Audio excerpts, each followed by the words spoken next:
नमस्कार, स्वागत है आप सभी का चैनल पर। और आज के वीडियो का जो विषय है, हालांकि आपको पता चल ही गया होगा टाइटल देखकर कि आज के वीडियो में भूषण के छंदों पर बात होने वाली है। तो बीए हिंदी ऑनर्स के सेकंड सेमेस्टर के जो स्टूडेंट्स हैं दिल्ली विश्वविद्यालय के या फिर किसी अन्य विश्वविद्यालय के भी जिनके सिलेबस में भूषण के छंद लगे हुए हैं, उन पर आज चर्चा होने वाली है। विस्तार से एक एक छंद की एक एक पंक्ति को आपको समझाया जाएगा ताकि आपके मन में कोई भी शंका या डाउट न रहे। तो बिना समय जाए किए वीडियो को शुरू कर लेते हैं। नमस्कार, मेरा नाम अमृता चौहान है और आज के वीडियो का विषय है भूषण के छंद। सबसे पहले भूषण पर कुछ चर्चा कर लेते हैं। कुछ बिंदु इनके विषय में आपको पता होने चाहिए, वो मैं आपको बता देती हूँ। इनका जन्म 1613 ईस्वी को हुआ था और इनकी मृत्यु 1715 ईस्वी में हुई मानी जाती है। भूषण जो है रीतिकालीन कवि हैं। अब रीतिकालीन या कह लीजिए जो रीतिकाल युग है वो हिंदी साहित्य का तीसरा युग आता है, यानी कि आदिकाल के बाद भक्तिकाल के बाद रीतिकाल। रीतिकाल जो है उसको आप मध्यकाल का दूसरा युग भी कह सकते हैं, मध्यकाल का उत्तरकाल भी कह सकते हैं, जिस शाखा के कवि हैं भूषण। भूषण के संदर्भ में आपको एक और महत्वपूर्ण बात पता होनी चाहिए जो कि बहुत जर्नल चीज है कि भूषण जो है वीर रस के कवि हैं। इनके जो छंद होते हैं, पंक्तियां होती हैं, कवित्व होते हैं या दोहे सवैये जो कुछ होता है उसमें वीर रस की प्रधानता दिखाई देती है, या वीर रस पर इनने लेखन कार्य काफी ज्यादा इन्होंने किया है। इस स्तर पर अगर आप देखेंगे कि जो रीतिकाल था वो दरबारी युग था, वहां पर श्रृंगार परक रचनाएं हो रही थी, श्रृंगार रस से भरपूर, श्रृंगार रस से लबालब, नायिका भेद से लबालब जहाँ रचनाएं लेखन कार्य हो रहा था, उस युग में भूषण ने वीर रस चुना अपने लेखन कार्य के लिए। तो सीधा आ जाते हैं इनके पहले छंद पर। हालांकि जो छंद संख्या है वो 50 है, लेकिन आपके सिलेबस के अकॉर्डिंग पहला छंद ही है। तो पहला छंद पढ़ लेते हैं। पहला छंद है, इसको पहले एक बार रीड कर लेते हैं। लिखा गया है, इंद्र जिमि जंभ पर बाड़व ज्यों अम्भ पर, रावण सदम्भ पर रघुकुल राज्य है। यहाँ पर आप कॉमा लगा लीजिए ताकि पढ़ने की दृष्टि से आपको आसानी हो, और आपको पढ़ना आना भी चाहिए। अगर आप हिंदी साहित्य के विद्यार्थी हैं तो हर एक छंद किस तरह से पढ़ा जाता है ये आपको आना चाहिए, इसीलिए मैं पढ़ के बता देती हूँ। इंद्र जिमि जंभ पर बाड़व ज्यों अम्भ पर, रावण सदम्भ पर रघुकुल राज है। पवन बारी बाह पर शंभु रति नाह पर, ज्यों सहस्त्र बाहु पर राम द्विज राज है। दावा द्रुम दंड पर चीता मृग झंड पर, दावा द्रुम दंड पर चीता मृग झुंड पर, भूषण वितुंड पर जैसे मृगराज हैं। तेज तम अंश पर कान्हा जिम कंस पर, यो मलेच्छ वंश पर शेर शिवराज हैं। अब जो छत्रपति शिवाजी महाराज हैं उनको संबोधित करते हुए ये पंक्तियां या भूषण ने अपना जो लेखन कार्य किया है वो छत्रपति शिवाजी महाराज को संबोधित करते हुए किया है। यानी ये छत्रपति शिवाजी महाराज के दरबारी कवि थे। कौन? भूषण, महाकवि भूषण भी इन्हें आप कह सकते हैं। तो चलिए अब इस छंद को एक्सप्लेन कर लेते हैं। इंद्र जिमि जंभ पर, इंद्र आप सबको पता है, इसको एक्सप्लेन करने की जरूरत नहीं। जिमि का अर्थ होता है जिस प्रकार, जंभ पर, जंभ यानी कि महिषासुर के जो पिता हैं उनको जंभ या जंभासुर कहते हैं। जिस प्रकार इंद्र देव जंभ पर, बाड़व ज्यों अम्भ पर, बाड़व का अर्थ होता है समुद्र में लगने वाली अग्नि, बाड़वाग्नि बोलते हैं ना इसको, तो बाड़वाग्नि को समुद्र की आग बोलते हैं। तो बाड़व ज्यों अम्भ पर यानी अम्भ का अर्थ होता है समुद्र। तो जिस प्रकार इंद्र महिषासुर के पिता जंभासुर पर और समुद्र की आग, समुद्र या फिर कह लीजिए समुद्र में लगने वाली जो आग है उसकी यहाँ पर बात की गई है। और अगली बात आई, रावण सदम्भ पर रघुकुल राज है। सदम्भ यानी कि घमंड, रावण के घमंड पर बाद में किसकी विजय हुई थी, या रावण का घमंड किसने तोड़ा था, अहंकार? रघुकुल राज यानी कि राघव, यानी कि श्री राम ने तोड़ा था। श्री राम का राज्य अंत में रावण के अहंकार को तोड़ते हुए स्थापित हुआ था। दूसरी पंक्ति पर आते हैं, पवन बारी वाह पर शंभु रथि नाह पर, ज्यों सहस्त्र बाहु पर राम द्विजराज हैं। पौन यानी कि पवन, बारिवाह यानी कि बादल, शंभु यानी कि शिव की बात हो रही है, रतिनः यानी कि कामदेव की बात हो रही है। रति के पति कामदेव थे ना, तो ऐसे आप चीजों को तोड़ मरोड़ कर समझने का प्रयास करा करिए। ज्यों सहस्त्र बाहु पर राम द्विजराज है। सहस्त्र बाहु एक राक्षस था जिसका वध श्री राम ने किया था, या फिर राम द्विजराज, यहाँ पर जो राम आए हैं वो परशुराम की बात हुई है, जिनका सहस्त्र बाहु जो राक्षस था जिसका वध परशुराम ने किया था। द्विजराज का अर्थ होता है, द्विज का अर्थ होता है ब्राह्मण और राज का अर्थ होता है, या फिर दोनों को जब मिला दिया जाता है द्विजराज लिख दिया गया, अर्थात ब्राह्मणों में श्रेष्ठ। परशुराम का उच्च स्थान वैसे भी था, तो ब्राह्मणों में श्रेष्ठ उनके लिए ही ये संज्ञा आई है। यहाँ पर मैं आपको भी एक्सप्लेन कर रही हूँ पंक्ति दर पंक्ति, बाद में मैं जब मिला के इसका अर्थ बताऊंगी तब आप चीजों को ज्यादा बेहतर तरीके से समझ पाएंगे। तीसरी पंक्ति पर आते हैं। दावा द्रुम झंड पर, दावा यानी कि दावानल की बात हुई है, जंगल में लगने वाली आग, और बाड़वाग्नि समुद्र में लगने वाली आग। दावा द्रुम झंड पर, दंड पर यानी कि वृक्षों पर। चीता मृग झंड पर, चीता जो है वो मृग जो है, मृग यानी कि हिरण के झुंड पर। भूषण बितुंड पर, बितुंड यानी कि हाथी पर जैसे मृगराज हैं यानी सवार हैं, या फिर मृगराज जो है, मृगराज शेर को भी कह दिया जाता है। आगे बढ़ते हैं। तेजतम अंश पर कान्हा जिम कंस पर, कान्हा ने कंस का वध किया था, आप सभी को ज्ञात है।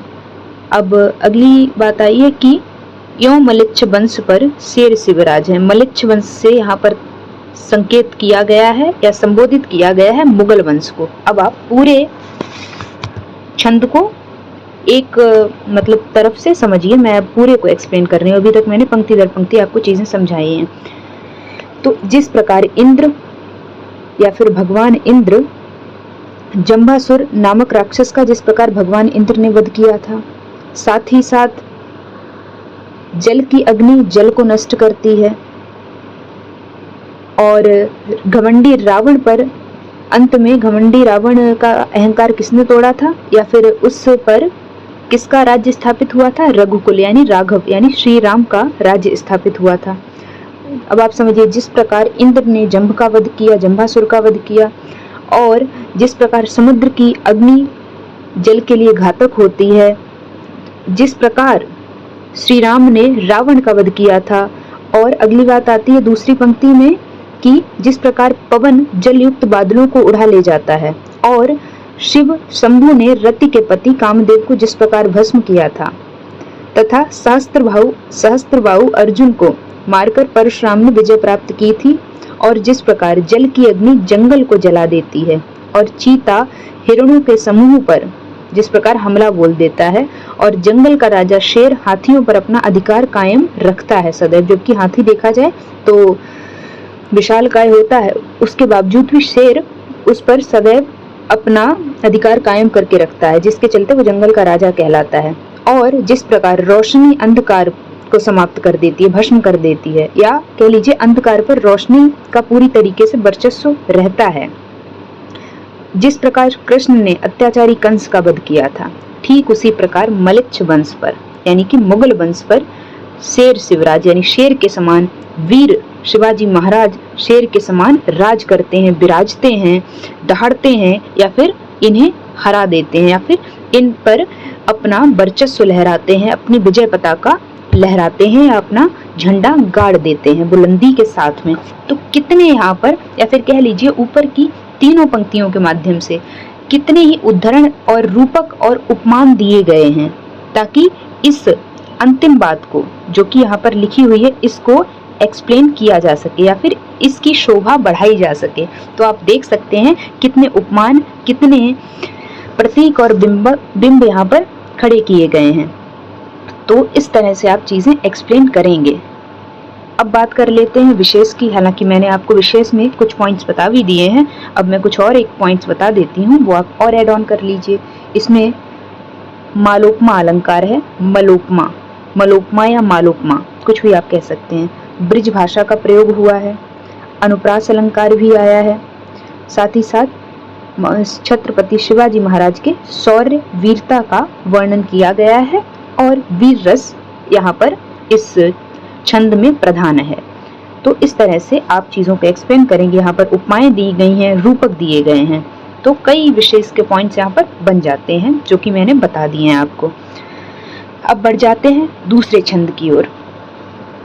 दूसरा छंद है, अब सबसे पहले इसको फिर से एक बार पढ़ लेते हैं ताकि आपको जो छंद किस तरह से पढ़े जाते हैं वो आपको पता होना चाहिए, इसलिए मैं एक बार छंद को जरूर पढ़ना जरूरी समझती हूँ। तो इसको पहले पढ़ लेते हैं, इसके बाद इसको एक्सप्लेन करेंगे। तो उद्दत अपार तूह दुदुम्बी धुकार साथ लंघे पारावार वृंद बैरी वाल कन के तेरे चतुरंग के तुरंगिनी के रंगे रज साथ ही उड़त रज कुंज हैं परन के दक्षिण के नाथ शिवराज तेरे हाथ चढ़े दक्षिण के नाथ शिवराज तेरे हाथ चढ़े धनुष के साथ गढ़ कोट दुर्जन के भूषण आशीषें ताही करत कसीसें पुनि बान के साथ छूटे प्राण तुर्कन के। तुर्क लोगों के प्राण छूट जाते हैं जब छत्रपति शिवाजी महाराज दहाड़ते हैं, जब छत्रपति शिवाजी महाराज हिलते तक हैं, यानी समझिए यहाँ पर संयुक्ति अलंकार आई है या फिर आया है। तो अब इसको एक्सप्लेन करते हैं। अंतिम पंक्ति मुझे अचानक से दिमाग में क्लिक कर गई तो मैंने यूं ही आपको एक्सप्लेन कर दिया, बाकी अभी पूरा एक्सप्लेन करेंगे हम। तो इस तरह से आपको इसे पढ़ना आना चाहिए। बात कर लें इसके संदर्भ की, जो कि मैंने हालांकि ऊपर लिख दिया है, इसका आप स्क्रीनशॉट ले लीजिए, क्योंकि संदर्भ जो है हर एक पंक्ति का एक ही संदर्भ रहता है, उसमें कोई बदलाव नहीं होता है, इसलिए आपको एक ही संदर्भ याद रखना है जो कि हर एक पद्यांश में प्रयोग हो जाएगा। इसका आप स्क्रीनशॉट ले लीजिए। अब आ जाते हैं हमारे छंद पर, तो इसको एक्सप्लेन करते हैं। अब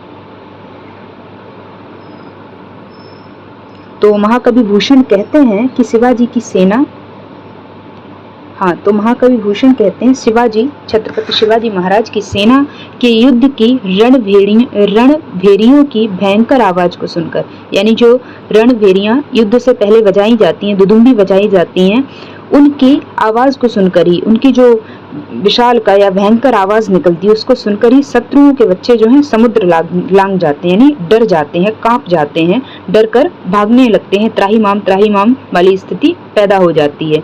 तो अब छत्रपति शिवाजी महाराज के विशाल या फिर जो उनका राजपाट है या फिर जो उनकी रीतियां हैं, जो उनका तेज है, जिसके चलते राक्षस के बच्चे या जिसके चलते राक्षस थर्रा उठते हैं, तो वो यहाँ पर वर्णित हुआ है। उद्यत अपार तुह दुदुम्बी धुकार, दुदुम्बी अभी मैंने आपको बता दिया, रणभेरियां जो बजती हैं उनकी एकदम हुंकार से, भयंकर आवाज से, लंघे पारावार वृंद बैरी बालकन के, यानी जो राक्षस हैं उनके बालक हैं वो समुद्र लांग जाते हैं, यानी घबराकर भागने लगते हैं। तेरे चतुरंग, चतुरंगिनी सेना की बात हुई है। किसके पास चतुरंगिनी सेना है? चतुरंगिनी सेना है छत्रपति शिवाजी महाराज के पास में, जिस पर अभी मैं बता दूंगी कि चतुरंगिनी सेना में कौन कौन शामिल होते हैं। तो मैं अभी बता दे रही हूँ, हालांकि इस पर आधारित पूरा एक छंद ही आया चतुरंगिनी सेना पर। वैसे मैं आपको बता देती हूँ कि इसमें हाथी होते हैं, हाथियों की सेना, और घोड़ों की सेना, साथ ही साथ रथों की सेना और पैदल चलने वाले लोग, 4 लोग होते हैं, यानी 4 रंग की चतुरंगिनी सेना में ये 4 आते हैं। कौन? हाथी, घोड़ा, पैदल और रथ। तो इन चारों की जो सेना मिलकर बनती है वो चतुरंगिनी सेना कहलाती है। तो तेरे चतुरंग के तुरंगनी के रंगे रज साथ ही उड़त रज पुंज है परन के, अर्थात चतुरंगिनी सेना में घोड़ों के शरीर से उड़ने वाली धूल से भयभीत होकर शत्रुओं के तो होश ही उड़ जाते हैं, यानी वो डर जाते हैं, बुरी तरीके से भयभीत हो जाते हैं। अभी एक तरीके से देखिए तो हमला तो बोला ही नहीं गया है, बल्कि यहाँ से तो सिर्फ एक दुदुम्बी बजाई गई है, एक हुंकार की गई है, या फिर कह लीजिए धनुष की टंकार भर से जो शत्रु हैं वो डरकर भाग जाते हैं, पीछे हट जाते हैं। इतना तेज है, इतना बलवान है कौन? छत्रपति शिवाजी महाराज। उनका जो राजपाट करने का तरीका है वो इतना अनूठा है, इतना मतलब विशिष्ट है वो अपने राजपाट के स्तर पर। दक्षिण के नाथ, अब तीसरी पंक्ति पर आ जाते हैं। दक्षिण के नाथ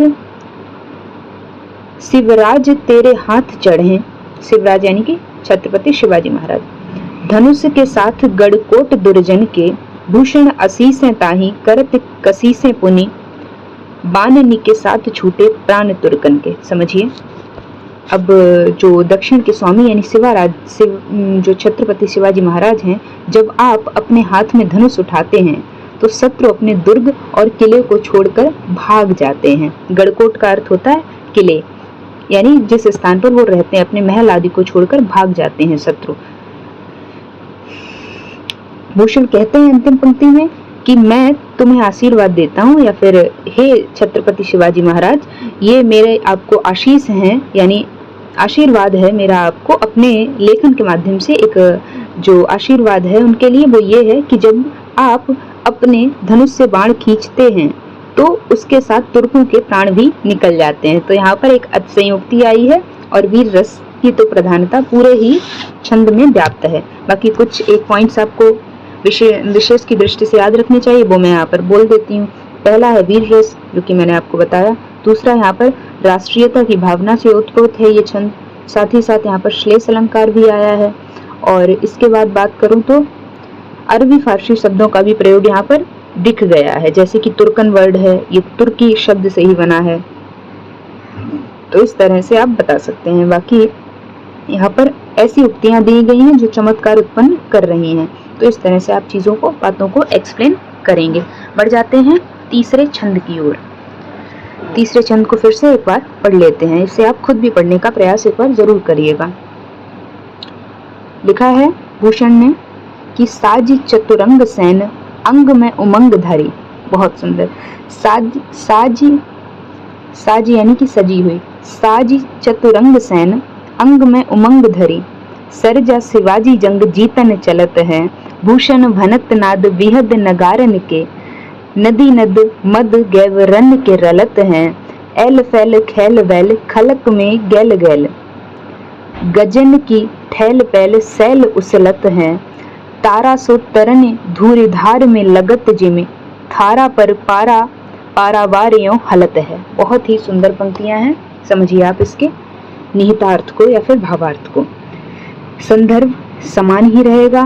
प्रसंग कह लीजिए तो इन पंक्तियों में भूषण ने शिवाजी की चतुरंगिनी सेना का युद्ध के लिए प्रस्थान किस तरह से कर रही है, किस तरह से दृश्य बन गया है, उसको वर्णित किया है इन प्रस्तुत 4 पंक्तियों के माध्यम से। समझिए आप इनको कि जो कवि हैं यानी कि भूषण हैं वो क्या कहते हैं। साजी चतुरंग सेन यानी चतुरंगिनी सेना सजी हुई है। चतुरंगिनी सेना में कौन कौन आता है मैंने अभी आपको एक बार बता दिया, फिर से नोट डाउन करिए। हाथियों की सेना है, दूसरा घोड़ों की सेना है, रथों की सेना है, चौथा पैदल चलने वाली सेना है। तो इसको कहते हैं चतुरंगिनी सेना। तो चतुरंगिनी सेना जो है वो सजकर निकल चुकी है, यानी युद्ध के लिए निकल चुकी है। अंग में उमंग धरे यानी उनके शरीर में, उनके मन में उल्लास है, उमंग है, एक जोश है, एक जीत के आने का जज्बा है, उत्साह है। सरजा शिवाजी जंग जीतन चलत हैं। सरजा एक उपाधि है जो शिवाजी को दी गई थी। तो सरजा शिवाजी जंग जीतन चलत हैं, यानी ऐसी चतुरंगिनी सेना चल रही है। तो ऐसा महसूस हो रहा है कि शिवाजी जो हैं, जिनका वीर जो है, वीरता इतनी अलौकिक है कि ऐसा महसूस हो रहा है कि अभी तो वो सिर्फ जंग के लिए निकले ही हैं, कि जंग जीतने के लिए चल रहे हैं। अब तो जंग जीत कर ही वो वापस आएंगे। भूषण भनत यानी कि कहते हैं भूषण भनत नाद बृहद दा नागरिन के, नदी नाद मद गैवरन के रलत हैं। यानी जो नाद या फिर नगाड़े आदि जो बज रहे हैं उनके चलते देखिए क्या होता है। जब चतुरंगिनी सेना युद्ध के लिए प्रस्थान कर रही है उस समय नगाड़ों का तेज स्वर हो रहा है, यानी तेज स्वरों में नगाड़े बजाए जा रहे हैं। तेज ध्वनियों में नगाड़ों की आवाज चारों तरफ वातावरण में गूंज रही है, जिसके चलते एक उमंग का, एक कह लीजिए जोश का माहौल व्याप्त है। हाथियों की कनपटी से बहने वाला मद, यानी हाथी जब उन्मत्त होता है तो उसके कान से एक तरल पदार्थ जो है वो रिसता है, यानी बहता रहता है, जिसको मद कहते हैं। नदी नालों की तरह बह रहा है। तो आप समझिए जो हाथी है वो किस स्तर तक, उसके भीतर भी एक जोश और उत्साह का भाव, हालांकि संयुक्त अलंकार आया है लेकिन फिर भी कह सकते हैं आप वीर रस और उत्साह के भाव को रेखांकित किया गया है इस पंक्ति के माध्यम से। बाकी आगे बढ़ते हैं और तीसरी पंक्ति पर आते हैं कि एल फैल खैल वैल खलक में गैल गैल गजन की ठैल पैल सैल उख उसलत है। एल फैल का अर्थ है सेना का चलना, यानी चल रही है एकदम फैलाव के साथ में, क्योंकि सेना असंख्य है। खैलमेल यानी कि खलबली मची हुई है संपूर्ण संसार में। अब गैल गैल का अर्थ होता है गली गली में। कैसे, मतलब जाहिर सी बात है, इतनी विशाल सेना है, असंख्य सेना है, सेना में कितने बहुत ही लोग हैं जिन्हें गिना नहीं जा सकता है। तो पूरे में एक हुंकार का माहौल है, जोश का माहौल है, चारों तरफ जिधर नजर दौड़ाओ उधर ही सेना दिखाई दे रही है। गजन की ठैल पैल, ठैल पैल यानी कि ठोकर, गज यानी कि हाथी। जो हाथी है उसके चलने से, उसके जो पैर हैं उनकी ठोकरों से सैल उसलत हैं। सैल यानी कि पर्वत, उसलत यानी कि उखड़ रहे हैं। तो यहाँ पर भी एक वीर रस का भाव आया है। तो जो हाथी चल रहे हैं, गज राज या फिर हाथी जिनको कहते हैं, वो चल रहे हैं। उनके चलने से जो उनके पैर की ठोकरें हैं उनसे पत्थर भी हिले जा रहे हैं। तो आप देख सकते हैं कि किस तरह का माहौल बना हुआ है, या किस तरह का माहौल बनाने का प्रयास किया है वीर रस के कवि भूषण ने। चौथी पंक्ति पर आ जाते हैं। तारा सो तरन धूरी धार में लगत जिमे थारा पर पारा पारा बार यों हलत है। बहुत ही सुंदर पंक्तियां हैं कि तारा सो तरन धूरी धार में लगत है, अर्थात विशाल सेना के चलने से बहुत अधिक धूल उड़ रही है। जाहिर सी बात है, जब सेना चलेगी, प्रस्थान कर रही है उत्साह के साथ में, तो धूल उड़नी जाहिर सी बात है। और अधिक धूल उड़ने के कारण क्या हो रहा है, आकाश में चमकता हुआ सूर्य भी तारे के समान लग रहा है, यानी उसकी जो रोशनी है वो भी मंद पड़ गई है। और समुद्र इस प्रकार हिल रहा है जैसे थाली में रखा हुआ पारा हिलता है। तो इस तरह से चौथी पंक्ति को आप एक्सप्लेन करेंगे। आप देख सकते हैं कि किस तरह से एक जीवंत चित्रण इन पंक्तियों में किया गया है, जिसे पढ़ो तो वाकई में रोंगटे खड़े हो जाते हैं और महसूस होता है जैसे सेना आंखों के सामने चल रही हो। और विशेष में और कुछ पंक्तियां ऐड आप कर सकते हैं, वो मैं आपको बता देती हूँ। एक तो यहाँ पर नाद सौंदर्य है मुख्य रूप से तीसरी पंक्ति में।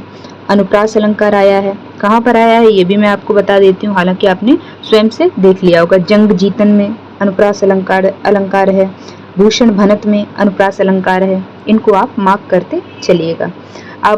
मैं बता रही हूँ कि आप ये सारे छंद, अगर आपके पास टेक्स्ट अवेलेबल है तो वेल एंड गुड, नहीं है तो इन छंदों को आप नोट डाउन करिए कॉपी में। जिन जिन स्थानों पर आपको लगता है कि आपको नोट डाउन करनी चाहिए चीज़ें, वो आप लिखते चलिएगा, ताकि बाद में जब आप इसको खुद से बैठ के एक्सप्लेन करें तो बहुत ईजी रहे आपके लिए। तो इस तरह से आप चौथे या फिर इस पूरे ही छंद को एक्सप्लेन करेंगे। अब आगे की बात होगी, जो बच रहे हैं 3 छंद, उन पर चर्चा होगी अगले वीडियो में, क्योंकि ये वीडियो लंबा भी हो गया है और अगले वीडियो में विस्तार से चर्चा हो जाएगी बाकी के बचे हुए 3 छंदों पर, ताकि आप चीज़ें समझते रहें, समय से लिखते रहें और परीक्षा में आपको किसी भी तरह की कोई कठिनाई का सामना न करना पड़े। तो इस वीडियो को यहीं पे विराम देती हूँ। बाकी अगर कोई समस्या, क्वेरी, कोई डाउट कुछ भी आपको है, कमेंट सेक्शन में आप पूछिए। एक बड़ी बहन के तौर पर मैं आपके लिए यहाँ मदद करने के लिए ही उपस्थित हूँ, तो आप कैसी भी मदद मुझसे ले सकते हैं। बाकी अगर आप व्यक्तिगत तौर पर मुझसे जुड़ना चाहते हैं तो इंस्टाग्राम पर आप मुझसे जुड़ सकते हैं, वहाँ पर भी अपनी समस्याएं आप मुझसे पूछ सकते हैं, साझा कर सकते हैं। मिलते हैं किसी अन्य महत्वपूर्ण वीडियो में, और इस वीडियो का सेकेंड पार्ट चैनल पर मिलेगा, जाकर वो भी चेकआउट करिए और अपने इस पूरे चैप्टर को कंप्लीट कर लीजिए एक सीक्वेंस के साथ में।